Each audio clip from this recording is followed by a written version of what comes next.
Hello everyone, I hope आप सब अच्छे होंगे। तो आज जिस पोएम का एक्सप्लेनेशन हम देखने वाले हैं वो है द बोल पोएम। काफ़ी बच्चे गलती कर देते हैं, बॉल पेन बोलते रहते हैं। इट इज़ बोल पोएम, ठीक है। लिखा है जॉन बेरीमैन ने। इंट्रोडक्शन देखते हैं पहले। One of the meaningful poem of standard 10th syllabus, I must say that. वरना ज़्यादातर पोएम्स जो है वो जानवरों के ऊपर ही दे रखे हैं, पता नहीं क्यों। ये पोएम काफ़ी अच्छा हमारी लाइफ में जिसे हम इम्प्लीमेंट कर सकते हैं, ऐसा पोएम ये। इंट्रो देखते हैं। A boy loses a ball, he is very upset. तो अब एक लड़का है जिसका बॉल जो है उससे गुम हो जाता है और वो इस चीज़ को लेकर काफ़ी अपसेट है। A ball doesn't cost much. अब एक बॉल की कीमत कुछ ज़्यादा नहीं होती, ये आप और मैं हम दोनों जानते हैं। Nor is it difficult to buy another ball. ना ही दूसरा बॉल खरीदना कोई बड़ी बात है, हर दुकान पर बॉल मिल जाती है। Why then is the boy so upset. फिर इस लड़के की इतना दुखी होने की वजह क्या है? Read the poem to see what the poet thinks has been lost and what the boy has to learn from the experience of losing something. It's not about ball beta. It's about the experience of losing something. जिंदगी से जब भी हमें कोई हमारी पसंदीदा चीज़ हमसे दूर होती है, उस सिचुएशन को कैसे हैंडल करना चाहिए, उसको दिखाता हुआ ये पोएम है। शुरू करते हैं। What is the boy now who has lost his ball? उस बेचारे लड़के की हालत क्या होगी जिसका अभी अभी बॉल खो गया है? What is he to do? वो आखिर करेगा क्या? I saw it go. I मतलब यहाँ पर पोएट खुद, इट मतलब यहाँ पर बेटा उस बॉल की बात करे, ठीक है। तो पोएट कह रहे हैं मैंने खुद उस बॉल को जाते हुए देखा। मैरीली बाउंसिंग, मैरीली मतलब happily bouncing down the street, वो रास्ते से बाउंस करता करता चला जा रहा था। And then merrily over there it is in the water, और आखिरकार वो पानी में गिर गया। नो यूज टू से ओ देर आर अदर बॉल्स, ऐसा कहने से कोई फ़ायदा नहीं होगा कि इस बॉल के अलावा तुम दूसरे बॉल से भी खेल सकते हो। An ultimate shaking grief fixes the boy. Ultimate मतलब क्या बेटा? एक्सट्रीम, ठीक है। और ग्रीफ का मतलब होगा दुख, हताशा, सैडनेस। फिक्सिस द बॉय, यहाँ पर इस एक्सट्रीम दुख से ही ये लड़का अपने आप को ठीक कर पाएगा। एज ही स्टैंड्स रिजिड मतलब एकदम तन कर खड़ा है, वो बॉल को जाते हुए देख रहा है। ट्रेम्बलिंग, वो कांप रहा है।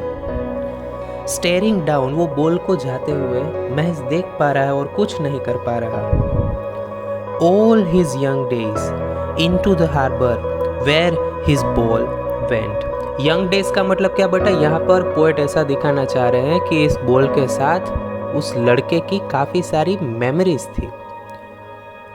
और हार्बर का मतलब होता है जहाँ पर शिप्स को पार्क किया जाता है। बेसिकली सिंपल मीनिंग्स में समझे तो जहाँ पर शिप्स को पार्क करते हैं उसे हार्बर कहते हैं। तो इस हार्बर से ही वो बॉल जा रहा है। वो बच्चा इस बॉल को देख रहा है और साथ साथ उस बॉल के साथ बिताए हुए हर एक पल को वो अपने जहन में महसूस कर पा रहा है और उसे वो यादें सता रही है। I would not intrude him. Intrude का मतलब क्या बेटा? ऐसे दखल देना, डिस्टर्ब करना, मतलब बिना बुलाए कहीं पर भी घुस जाना, उसे इंट्रूड कहते हैं। इंट्रूड से ही वर्ड आता है इंट्रूडर, ओके। तो पोएट कहते हैं मैं उसे डिस्टर्ब नहीं करूँगा, मैं उसे ऐसे सांत्वना नहीं दूंगा कि कोई बात नहीं बेटा हम दूसरा बॉल खरीद लेंगे वगैरह वगैरह। अ डाइम का मतलब क्या होता है बेटा? 10 सेंट्स, ठीक है। जैसे अगर हम बात करें तो 100 पैसे अगर हम इकट्ठा करें तो 1 रुपये बनता है। ऐसे ही जब 100 सेंट्स इकट्ठा करते हैं तो $1 बनता है। अब इसमें से जब 10 सेंट्स होते हैं ना बेटा, तो उसे क्या कहते हैं? डाइम। इट इज़ लाइक अगर हम 50 पैसे इकट्ठा कर दे तो उसे हम क्या कहते हैं? अठन्नी कहते हैं, राइट? तो उसी तरह से अगर हम 10 सेंट्स को इकट्ठा कर दे तो एक डाइम बन जाएगा। A dime another ball is worthless।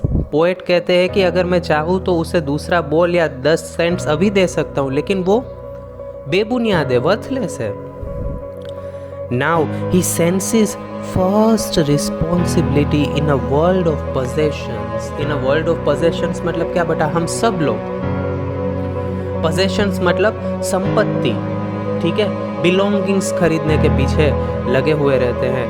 इस ऐसे वर्ल्ड में ये बच्चा अपनी जिंदगी की पहली रिस्पॉन्सिबिलिटी समझ रहा है।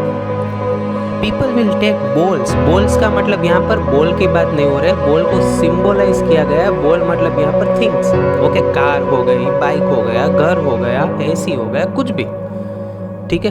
पीपल विल बाय बॉल्स, लोग चीज़ें खरीदेंगे। Balls will be lost always, और चीज़ें कहीं ना कहीं, कभी ना कभी खो ही जानी है, ख़त्म हो ही जानी है।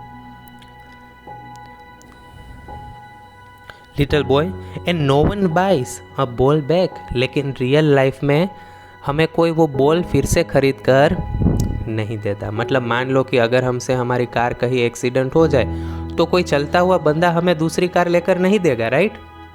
हमें खुद से वो दुख से निकलना पड़ेगा ना। तो यहाँ पर ये बॉल को सिंबलाइज कर कर पोएट उसे ये लेसन पढ़ा रहे हैं, लेसन समझाने की कोशिश कर रहे हैं कि बेटा आज सिर्फ बॉल गुमा है, ज़िंदगी में कई ऐसी चीज़ें, कई ऐसे पल आएंगे जब हमें कई चीज़ों को गुमाना पड़ेगा, कई लोगों को भी गुमाना पड़ेगा जो हमारी ज़िंदगी में आएंगे और हमारी ज़िंदगी से चले जाएंगे। Money is external, money is not internal. पैसा तो बाहरी है, सिर्फ पैसे से आप चीज़ें खरीद सकते हैं।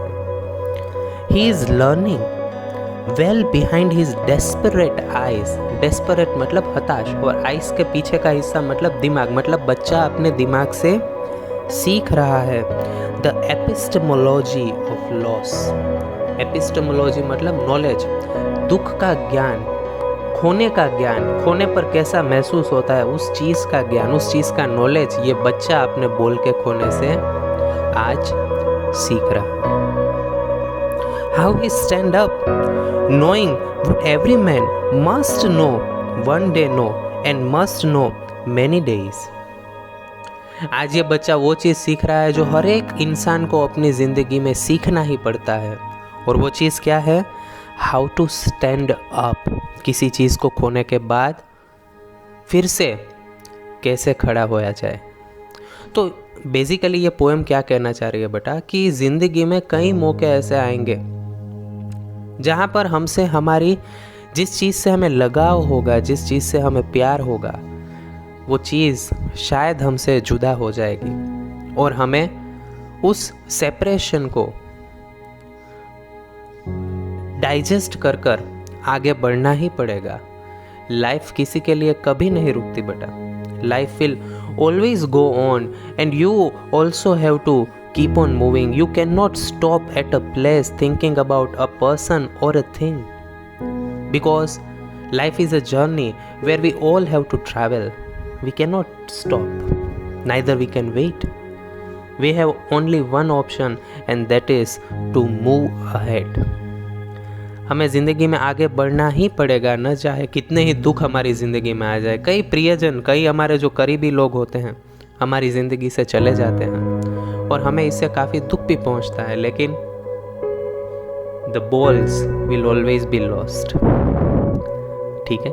और कई चीज़ें बेटा पैसों से नहीं खरीदी जा सकती, इसीलिए पोएट ने आगे वहाँ उसे वो डाइम, पैसे या बॉल दूसरा खरीद कर नहीं दिया, ताकि उस बच्चे को ये चीज़ समझ में आए कि सभी चीज़ें पैसों से नहीं खरीदी जा सकती। बेहद ही उम्दा पोएम, छोटी सी पोएम लेकिन बहुत ही बढ़िया पोएम। रियल लाइफ में इम्प्लीमेंट कर सके ऐसी पोएम मैं कहूँगा। तो ये था इस पोएम का एक्सप्लेनेशन मेरी साइड से।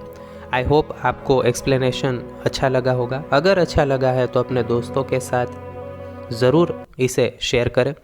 आपके कुछ क्वेश्चन, क्वेरीज़ या कमेंट्स हैं तो प्लीज़ मुझे कमेंट्स के माध्यम से बताएं। और लाइक का बटन दब जाना चाहिए, ठीक है।